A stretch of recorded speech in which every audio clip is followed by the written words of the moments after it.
Very good. We are going to move on at this time, and we're going to have a conversation. I'm going to have a conversation with Debbie Gettle. Debbie's a member of Zumbro, and Debbie's husband, Bill, died on January 26th of this year. He had cancer, blood cancer, and he struggled with that for some time. And it was a journey, definite journey. And somewhere along the way, I think at Bill's encouragement, Debbie and Bill came in and talked to Pastor Lisa in advance. They kind of did their funeral planning in advance with Pastor. Most often, almost all the time, it seems like the family comes in after a person has died. But in this case, you came in together. So Debbie and I are going to talk a little bit about that and what that experience was like. So let's give her a round of applause as she comes forward.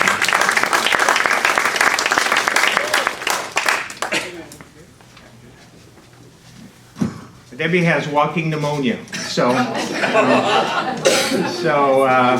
she's going to get through this as best she can. Chris, her daughter, is available to kind of step in and help, but thank you for being here. Thank you. It takes a little courage to stand up here, so you'll need to hold the mic up. And yes, it's on. Okay.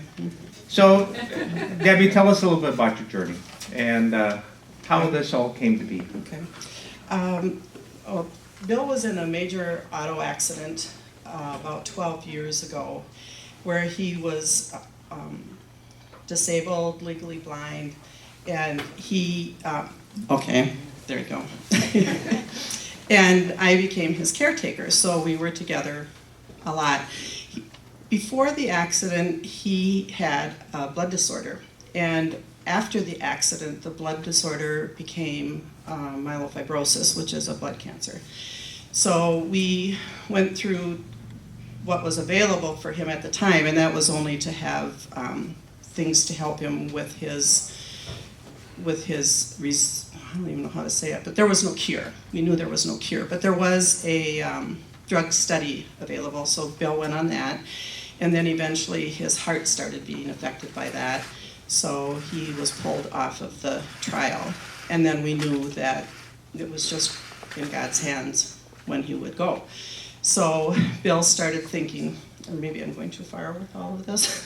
That's okay. Okay. Yeah.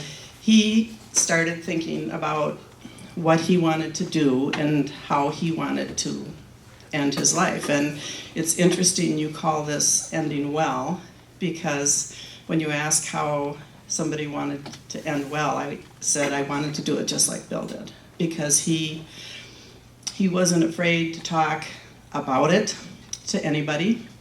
He, and I guess I'm going into the next thing, we would be driving down the road and he'd say, you know, when I'm gone, you'll need to do this. And I thought, where do you think you're going? You've been through so much, this isn't going to get you, you know, this just isn't going to, I was not accepting it or believing it, but it was happening. It was happening. And I don't know where he got the strength, probably from his faith, but he knew it, and he talked about it openly with anybody. He would just start talking about when he was gone, and it finally got to the point where I would start talking with him about it because I was just used to it being part of our conversation. Yeah. Yeah. So let me back up just a little bit. So what was that like when he first started talking about it?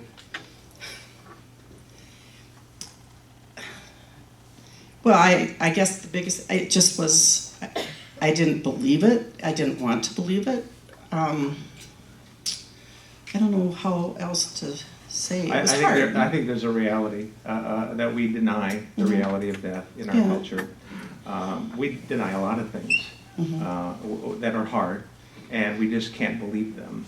And so maybe it was like that for you in this situation. It's like, that's not going to happen, or it's not going to happen for a long, long time. Exactly, and, exactly. Especially since Bill had been through so much already with his accident, and you know, and the doctors came on, you know, there's no reason he should even be alive today, and all this stuff. And he beat the odds all the time. So, you know, this was just another thing, but he was going to get over it because he was 60 years old. You know, you're not supposed to die at 60 years old. You know.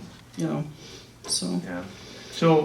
somewhere along the way, you and Bill started talking more openly about this, and then somewhere along the way beyond that, you decided you're going to go in and talk to Pastor Lisa together. Talk about that. What was that like? Well, I think people who knew Bill knew that that probably wasn't that unusual for him because he was a planner. And he knew what he wanted for a funeral. He knew what verses he wanted. He knew what songs he wanted. He knew all that he wanted. So he called her and we met with her. And again, I just kind of sat there in disbelief thinking, well, this is just, coffee and we're chatting and stuff. But it did become real because he would tell reasons why he picked certain Bible verses and songs that he really, really cared about, songs that meant a lot to him or were in his parents' funeral, Bible verses that were part of, I think there was one Bible verse that was in every family member's funeral, and it was just important to him that he have that same thing. It was like continuing it or something, I don't know, but Pastor Lisa will joke about this today, he even said when he wanted certain songs and if he wanted them played with a piano or an organ, and the whole funeral was his. It was his way, he ended well, and he did it the way he wanted to do it. I'm not going to break into a song by Frank Sinatra. I hear what you're saying. And I think, unlike Frank Sinatra's song, probably this was, the heart of it was about faith and about his journey of faith and the kind of things he wanted to say in response to that faith and the trust that he had along the way. Yep, and he talked a lot with Pastor Lisa about his life growing up. He went to a Lutheran school in Faribault, Minnesota, and his faith was part of his life the entire time. So, people wondered how he kept going after his accident. And it was like, well, you just do. That's just what we have been given, and that's what you do. And that's how we both handled it. We just kept on going and believed that this is what we have, and God's looking out for us. So, as you look back now, was the death experience different because you engaged in a conversation and planning ahead of time? What was that like? Bill died at home. He went on hospice, and we were prepared, but we weren't prepared. You can be prepared as much as possible, but yet when you're in it, my daughter still laughs at me because I came running out one day saying, "Oh, I think Dad's turned the corner. He's getting better." He sat up on the edge of the bed, and was it later that day or the next day he was gone? It was like he had everything so prepared for me that when I went in a file about funeral, he also had a sheet of paper listing every single phone call I had to make regarding insurance and everything. He had the phone number written, where I was supposed to call. He used to sit in his room where he had a computer and he would have hymns playing, like the hymns he chose for his service, and he would have hymns playing, and he would go through his funeral, he would go through what I had to do, he figured out if I would have enough money to get by. He had everything figured out. So when it came time for the funeral, we were just a family spending time together, talking about my husband, their father, relative, and we just enjoyed, if you can enjoy somebody, you enjoyed that time together as a family because we didn't have to worry about all this other stuff. It was all taken care of. So this is kind of a personal question, but did it ever seem kind of morbid? At first, I think it did. It did, because I thought, you're talking about dying. But it was our reality. He was dying. I guess we all are. Yeah. So it's just the greatest gift ever was the fact that I didn't have to do anything. I didn't have to make a decision thinking, gosh, I wonder if Bill would want this. Because, like I said, he planned it all. I knew that was his funeral. And people came up to me and said, "Oh, that was a beautiful song." And I thought, well, Bill picked it. It was his way to go, and he did it. He picked it all. Yeah. And it made it very easy on us. You know, this is kind of an aside, but there are certainly families where you can tell that they haven't talked about things ahead of time, and then they get overwhelmed by how many things they need to do right then and there. And usually there's, 2, 3, 4 days kind of stuff, and they're just exhausted by the time they get to the funeral. Yeah.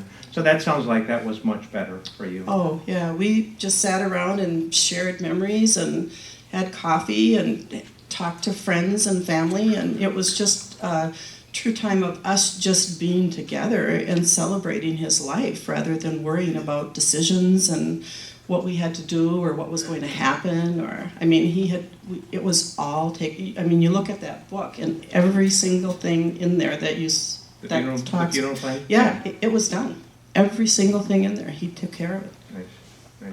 Mm-hmm. So, last word. If you could say one final thing to the people that have gathered here, what would it be? What would that advice be for them? As hard as it is, you have to talk about it. And you have to have the conversation because it is going to happen. And in some respect, we were lucky because we knew it was happening. And I think, gosh, what do you do if it just all of a sudden you get a call and there was an accident and it happened? But in reality, it is happening. We are going to all die someday. And as long as we have our faith, we're okay. I think we're okay with that, but you have to think about the people you're leaving behind and what will make it easier for them. And I think there's all kinds of, as far as I know, people say they're worried about being sick or what's going to happen or how they're going to feel, if they're going to be in pain, all that stuff. Medicine will take care of all of that. But it's what your family will go through afterwards that is so important. And that's what you're doing it for someone else. You're not doing it for you. Thank you, Debbie. Very incredibly helpful. So let's give her those with family. It's really a powerful thing. I think when families find the time to talk, not unlike my mom writing down those letters. Now, we were Norwegians that were even more introverted than looking at other people's shoes. So we didn't get around to talking about it, but I can almost always tell when families have. It's a very powerful thing when families have talked about what values are important to them, and when they start sharing stories. They'll sit down in my office and I'll ask them a couple of questions, and an hour later I can't get them to stop talking. But it's been so deeply personal and powerful and meaningful, I think, and hope for them. So the goal is for you to reflect and then eventually to share these things with people that are important to you.